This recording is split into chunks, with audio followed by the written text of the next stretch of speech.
Luis Diaz bu juda katta, juda xavfli kuch ekanligiga yana bir marta amin bo'ldim. Y llegó el debut de Colombia en el Mundial contra Uzbekistán y aquí les traigo lo que ha dicho la prensa de Uzbekistán en los últimos días.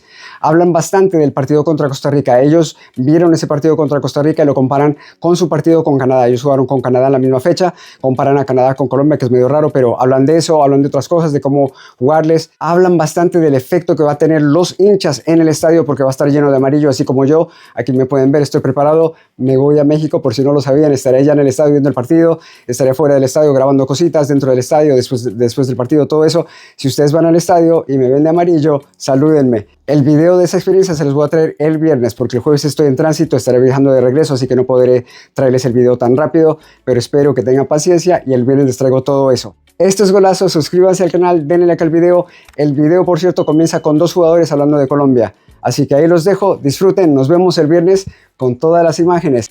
Que viva México, que viva Colombia. Nos vemos. Birinchi o'yinga keladigan bo'lsak, 10-15 qanaqadir menimcha his-hayajon bo'ladi. O'shandan o'tib olish kerak. Talofatlarsiz o'tib olish kerak.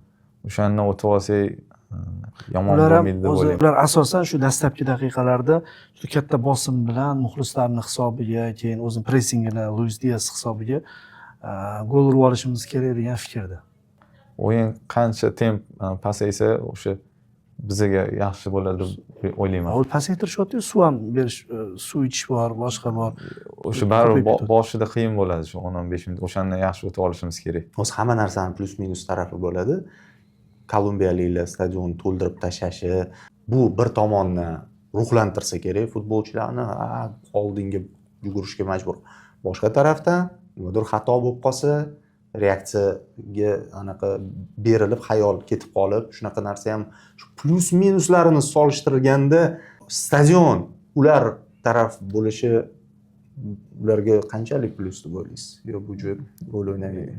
Ya bu katta rol o'ynaydi. Plus biz o'shandan o'tib olishimiz kerak. Biz g'alaba uchun chiqamiz, to'g'ri Kolumbiya bo'ladimi, boshqasimi, lekin chiqishimiz kerak. Bekorga o'sha yerga kelmaganimizni isbotlashimiz kerak-da, baribir. Kimgadir emas, o'zimiz uchun eng birinchi o'rinda. Shunaqa. Kolumbiya umuman boshqa uslub, boshqa qit'a, atletik futbol, Portugaliya texnikali Yevropa futboli va juda jismonan baquvvat Kongo. Nima deb o'ylaysiz?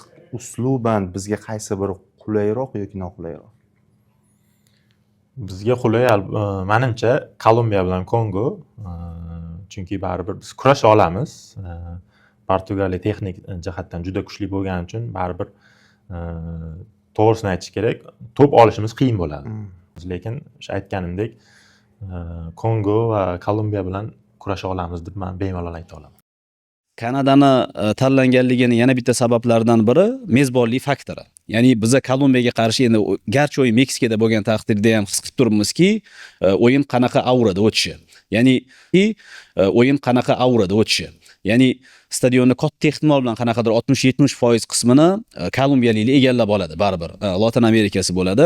Birinchidan shu narsani yengish va ikkinchidan Cannavaro to'pni ongli ravishda raqibga topshirdi deb hisoblayman. O'sha Kolumbiyaga qarshi o'yinga tayyorgarlik ko'rish uchun. Shunda ham hamma anaqa sirlar ochilmaydi va men o'ylaymanki, Kanada bilan biz rostdan ham yanada tajovuzkor futbol o'ynay olardik, lekin biz konkret o'yinga tayyorlanyapmiz. Bu Kolumbiya. Kolumbiyani o'ziga o'yiniga kelgan bo'lsak, ochig'i mana ayniqsa ikkinchi bo'limda bugun Kanada juda tezdek tuyuldi bizga. Tez hujumga o'tib ketyapti, qanot o'yinchilari tezga o'xshab tuyuldi. Ishoninglar, Kolumbiya Kanadadan ancha tez. Men o'yinini ko'rdim. Hujumga o'tganda juda katta tezlikda o'tyapti Kolumbiya. Bizda birinchi tur Kolumbiya bilan o'yinda aniq ishonaman, bizda bugun birinchi bo'limda bo'lgani kabi gol urish imkoniyatlarimiz bo'ladi. Faqat bugungidek o'sha imkoniyatlarni ko'kka sovurmasdan ursak bo'ldi. Chunki Kolumbiyani to'g'ri yarim himoyasi va oldidagi hujum chizig'i juda ham kuchli ekan. Juda katta tezligiga va sifatga ega, lekin himoyada yetarlicha o'sha tirqishlar bor ekan.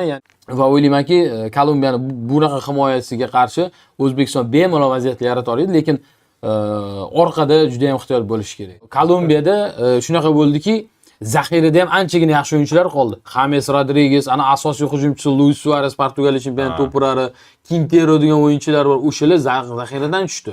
Va aytish mumkinki, birinchi bo'limda to Luis Diaz maydondan chiqib ketguncha 64-daqiqada almashtirib yubordi. O'yin asosan 85-90% hujumlar chap qanotdan bo'lyapti. Ya'ni birinchi bo'limda men 10 qanot vingerini birinchi bo'limni yarimigacha yirik planda ko'rmadim menimcha translyatsiyada. Asosiy hujumlarning hammasi chapdan bo'lyapti, ya'ni chap qanotda Luis Diaz orqali. Endi balki James Rodriguez maydonda bo'lmagani uchun ham birinchi bo'limda shunaqa bo'lgandi. Misol uchun James maydonda bo'lsa, balki ko'proq o'sha markazga o'tib, markaz orqali bo'lishi ham mumkin. Lekin Luis Diaz bu juda katta, juda xavfli kuch ekanligiga yana bir marta amin bo'ldim. Xohlaganicha o'ynadi.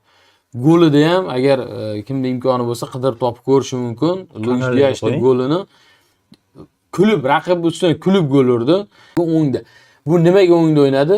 Aynan Kolumbiya bilan o'yinga tayyorlayapti Cannavaro, chunki Kolumbiyada chap qanotda Luis Diaz bor. Bugun xohlaganini qildi va Luis Diazga qarshi Cannavaro aynan Husanovni qo'ymoqchi. Shuning uchun 3 markaziy himoyachini o'ngrog'iga qo'yib tayyorlayapti Kolumbiya bilan o'yinga. Bu aniq shunaqa. Hozir Kolumbiya haqida konkret gaplashaylik. Tarkibini qarayapmiz aka, u yoqda markazda APL futbolchilar o'ynatdi. Crystal Palace futbolchisi, bittasi yana boshqa umuman top River Plate'dan Quintero bor. umuman olganda Hamesdan ham tashqari. juda ham nima deydi, jismoniy jihatdan birinchidan o'zi kuchli, ikkinchidan ularga yaqin mintaqada bo'lib o'tyapti uchrashuv. Men o'ylaymanki, har doim bir musobaqani boshlash qiyin bo'ladi. Bitta O'zbekistonga emas, Kolumbiyaga ham. Любой komandaga qiyin bo'ladi. Marokko bilan Braziliyani ko'rgan bo'lsanglar, ko'pletdi, Braziliya yutib tashlaydi, unaqa emas.